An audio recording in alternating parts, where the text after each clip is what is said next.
So, in the first episode, we went over you and your two brains. Basically, we have our rational mind and our emotional mind.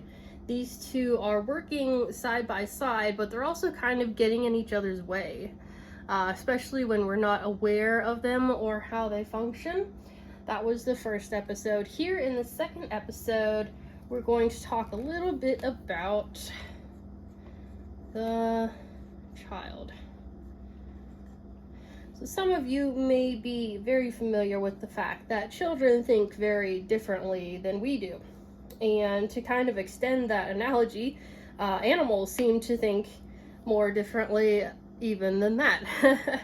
The reason for this is, particularly with children, is that they don't have their rational mind uploaded yet. They're running entirely on their raw emotions, and this provides us with an interesting opportunity to find out, how do human beings function when they're just entirely running off of their emotions? And the same kind of goes with animals. Animals are equipped with the same basic package of emotions, fear, anger, jealousy. I mean, you've seen it. If you have pets, you've watched their emotions. And so I'm just going to run through a list really quickly of some types of childhood thinking that you might recognize if you've ever interacted with a child or had a conversation with them.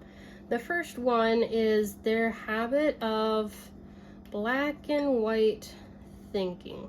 At this age, they really don't have the capacity for what we would call the gray area thinking. So basically, if you don't love me, you hate me. Like, there's no in between for them. They're very extreme thinkers. And right along with that is their tendency for catastrophic thinking. So, young child, say, is struggling to tie their shoes, and they're like, oh, I'm never going to be able to learn to tie my shoes. At this age, everything just looks so big to them, I think, that it's just very easy for them to go to these extremes. And of course, as adults, we're aware that eventually they'll be able to tie their shoes, but for now, they're kind of locked into this catastrophic way of thinking. Another thing you'll notice about children is when they want it now. Children don't have very much patience or very much understanding of time. So yes, as soon as you mention the possibility of anything, say going to the park, in their mind, we're going to the park right now. They are not about waiting for anything. They're very impatient, and like I said, at their age, really no concept of how time works or the fact that there are delays for anything. Another thing you'll notice, along with wanting it now, is want it over and over. As any parent has discovered, once a child has latched onto something they like, let's say getting pushed on the swing, they're going to ask for it over and over and over until mommy and daddy are just exhausted with pushing this child. They just have like this fixation type of mentality where if they like it, they just like it a lot. They really just like to go over and over it. Okay, and here's one from our last episode that I mentioned. The children are prone to magical thinking. I said that I wanted to go over this one again since it's very important. Magical thinking, I think is pretty straightforward. You teach your children that the elf on the shelf that you have sitting on the mantelpiece is actually watching them and seeing if they have good behavior so that they can get good presents for Christmas. Young children are really not going to question that. They're able to associate completely disconnected things and really think that, one thing can influence another thing. It can get worse than that. Sometimes it's like, oh no, mommy came home in a bad mood again, I must have done something, not realizing that mommy just had a bad day at work. Children just have this very strange, almost a sense of responsibility for everything, just out of the narcissistic tendency to think that they're kind of the center of everything, which they should. It's a very healthy type of narcissism at this point, but for them, it's no great leap to believe in something like Elf on the Shelf, which I'm sure you've noticed. Then a couple of negative ones here. Call this buttering up. Uh-oh. I'm sure if you've been around children at all, you've noticed they're very, very clever about getting their way. They're kind of designed for that, so it's okay. But you'll also notice that they're very good at telling mommy or daddy everything that they want to hear in the hopes that might get them out of trouble. Either trouble they already got into or maybe trouble they're about to get into. But they are very well versed at this. This is not strictly an adult thing. Children are much smarter than we give them credit for, and they just kind of tend to think in terms of, like, well, for lack of a better word, manipulating. They can be very manipulative of their caregivers. It's a uniquely child thing, and if you think about it, they don't have a lot of power at this point, so I mean, can't really blame them for using, what nature has given them. Of course, eventually it's going to end up with consequences as they get older, but for now we're just talking about very young children, typical young children behaviors. And right along with that, we've got lying and cheating. Sorry to break it to you guys. Children are not born as little angels. Why? Because lying and cheating, as some adults have figured out, do work some of the time. It will short term get you what you want, or so it appears. And so children, I'm sure all of them, go through a phase where they're experimenting with lying and cheating in order to get what they want, and only adult intervention will put an end to that, because like I said, they do kind of tend to be their own reward. A quick little lie and you get out of punishment, or a little bit of cheating and you win the game and everybody loves you. The reward just comes in so fast. Inevitably, a child is going to experiment with this as they're growing up.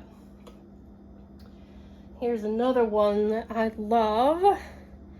I didn't mean to, like, that is going to be the cop-out that gets them out of everything.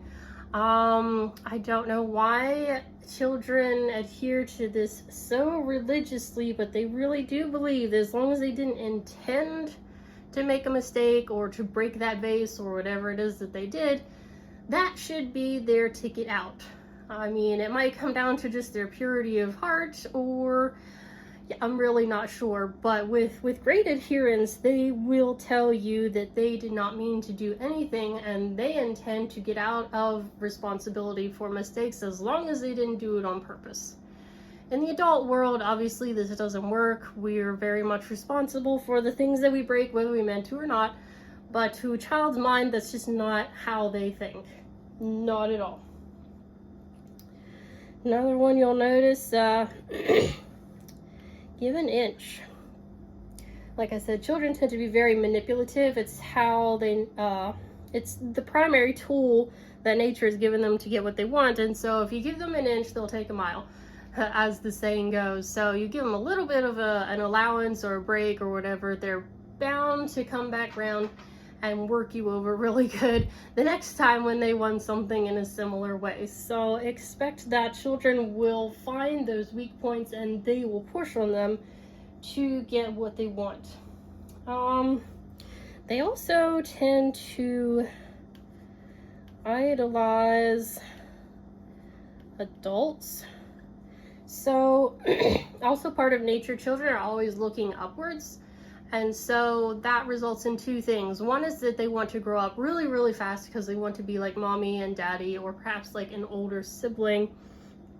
because they tend to think that grown-ups are just the best thing in the whole wide world. They've got all the knowledge, all the power, they're really tall, they've got everything.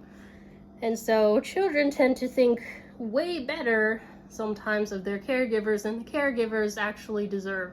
So I wanted to bring up that point as well. And the last one we'll cover, I could go on and on with this list. There's a lot of things that that children do. Let's see, ridiculous one-ups. And I'm sure you've probably seen this with children. You may have even engaged in it yourself, but it runs something like, you know, oh, you're stupid. No, you're stupider. No, you're the stupidest. You know, it's this escalating competition in order to see who's the best, but it's really not about who's really the best. It's just really mostly about talking the best. And so children don't see the ridiculousness in it, but they do regularly engage in this as a way of competing with their peers and siblings. So I wanted to bring that one up as well. All right, now here's the bad news. A lot of this childhood behavior, and again, this list is definitely not all inclusive. A lot of these habits do tend to carry over into adulthood, as I kind of hinted with a few of these, like buttering up and lying and cheating. So let's look at that for just a moment on this left-hand side. Let's see. Call this one, that's my purse, but not my weed. To use a more adult example of where this comes to pass. Seriously, if you want to see how childish adults can behave, if you are still a doubter of this fact, just please watch people, criminal suspects who are caught by the police, and see all of the somersaults that they will do in a wild attempt to try and get out of trouble. And this is a very typical one. You know, if you can possibly put the blame on somebody else, even though it's perfectly illogical that somebody else's drugs would be in your own purse, they will try. They will squeeze themselves into any crack in the foundation in order to try and get out. So that would be an example of the lying and cheating. We've all seen this one at the workplace. Let's see, getting friendly with the boss, otherwise known as kissing ass. This again comes straight from childhood, and if it worked in childhood, someone's probably going to try it in adulthood, which is, if I'm very, very nice to my boss and I act like we're both very good friends, then maybe I won't get in as much trouble if I mess something up, or I might even be in line to be the boss's golden child and I might get that raise or that promotion a little bit sooner. Fairly obvious, fairly common one. Let's see. Another adult one. Feeling anxious. Time for a cig or a cigarette. So I mentioned how kids tend to get very obsessed with something that they like. They want it over and over and over again.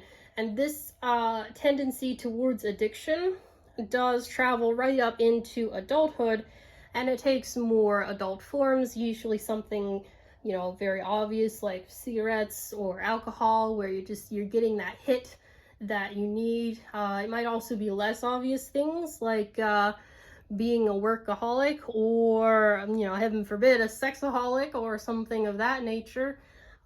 Just this tendency to want to go after that, you know, that emotional high, or like the serotonin, usually strictly chemical, but there's also kind of a behavioral and psychological aspect to that. And that's how it transfers from childhood to adulthood into really, really dangerous addictions at times. Well, here's one that's my favorite. If you wait, God will bring him. So this is fantastic. This is another example of magical thinking and how it can transfer into adulthood. This disconnected belief that the act of waiting produces some type of magical boyfriend. Fairly common myth, actually. You know, there's sort of a Rapunzel type of element here where you're just waiting for the right man to come along. Very prevalent and also very false. Definitely a strong example of magical thinking and how it really is not restricted to children at all.